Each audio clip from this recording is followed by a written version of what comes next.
अरे ये मेरी गाड़ी को क्या हो रहा है? ये क्या हो रहा है मेरे साथ? ए भाई बाहर निकल के देख, गर्मी की वजह से हमारी गाड़ी पिघल के गिर रही है। अबे वो छोड़, तू ये न्यूज़ सुन। ब्रेकिंग न्यूज शामिल करते हैं। जो गर्मी की शिद्दत आज रिकॉर्ड की गई है उसकी मिसाल इतिहास में कहीं नहीं मिलती। गर्मी की वजह से ट्रैफिक लाइट्स पिघल चुकी हैं, डस्टबिन पिघल चुकी हैं, गाड़ियों के टायर फट चुके हैं, लोगों में अफरा तफरी का माहौल है। इमरजेंसी नाफिज कर दी गई है। आवाम से इल्तमास है कि बिला जरूरत अपने घरों से बाहर बिल्कुल ना निकलें। अरे यार ये सब क्या हो रहा है? अब हम सब बाहर कैसे निकलेंगे? मुझे एक जरूरी काम भी है, मेरा जाना बहुत जरूरी है। अबे तू पागल हो गया? बाहर सूरज आग बरसा रहा है, आग। बाहर जाना खतरे से खाली नहीं है। लेकिन यार अगर मैं बाहर ना गया तो मेरा बहुत बड़ा नुकसान हो जाएगा। अब मैं क्या करूं? अच्छा 1 मिनट रुक, ये छाता लेके जा, इससे कुछ न कुछ बचत हो जाएगी। और धूप से जरा बच के रहना। हाँ तू सही कह रहा है, शायद ये छाता थोड़ा धूप को रोक ले। हाँ इस छतरी की मदद से देखता हूँ बाहर की क्या सिचुएशन है।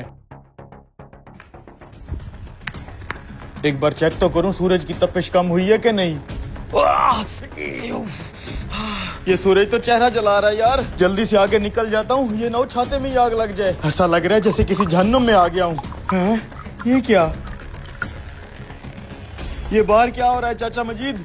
जो सोलर प्लेट सूरज की हीट पे चलती है, जिसको जरूरत ही धूप की होती है, वो ये धूप की वजह से पिघल के जमीन पे कैसे गिर रही है? बेटा ये सब अल्लाह का कहर है। मैंने आज तक अपनी जिंदगी में पहले कभी इतनी गर्मी नहीं देखी। सूरज की तपिश से हर चीज जमीन पे पिघल के गिर रही है। अल्लाह खैर करेगा चाचा, लेकिन जरूर इस मसले का कोई हल तो होगा। आज अगर इस मसले का हल ना ढूंढा तो इस गर्मी से सब खत्म हो जाएगा। मसले का हल क्या ढूंढेगा बेटा? वो तो नहीं पता चाचा, लेकिन जरूर इस मसले का कोई हल तो मैं ढूंढ ही लूंगा। ऐसे हाथ पे हाथ रख के बैठने से कुछ नहीं होगा। मैं भी तेरे साथ चलता हूँ बेटा। आजो फिर चाचा। भाई ये अचानक इतनी गर्मी कहाँ से आ गया? मैंने सुबह से ट्यूबवेल चलाया हुआ है, खेतों में पानी जाने से पहले भाप बन के उठ जाता है। भाई तुम दरख्तों के नीचे खड़े हो, तुम्हें नहीं पता बाहर धूप में हालात बहुत खराब हैं। हर लोहे की चीज, प्लास्टिक की चीज पिघल के जमीन पे गिर रही है। ऐसा लग रहा है जैसे आग बरस रही हो। अब इस मसले के हल के लिए मौलाना साहब के पास चलते हैं। छाते के नीचे आओ, मस्जिद में चलते हैं।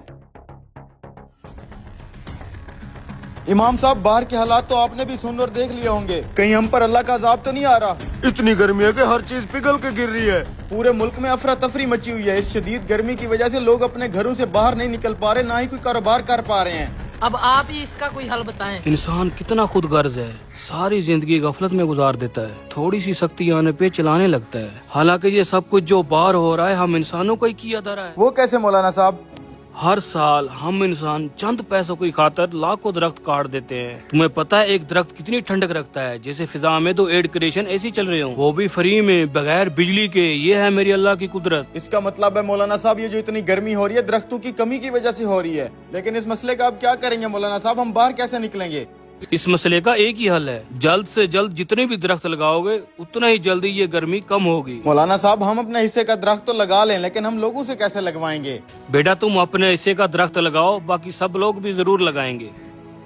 बात तो ठीक है भाइयों, अब भी अगर हम दरख्तों को काटते रहेंगे तो ये दुनिया इधर ही जहन्नम बन जाएगी। दोस्तों जब आखिरी दरख्त कट जाएगा, आखिरी मछली पकड़ी जाएगी और दरिया आलूद हो जाएंगे, तब हमें एहसास होगा कि करेंसी नोट ना खाए जा सकते हैं और ना ही पिए। दरख्त लगाना सिर्फ नेकी ही नहीं, हमारी आने वाली नस्लों का हक है। आए आज मिल के एक दरख्त लगाएं और कल का बेहतर पाकिस्तान बनाएं।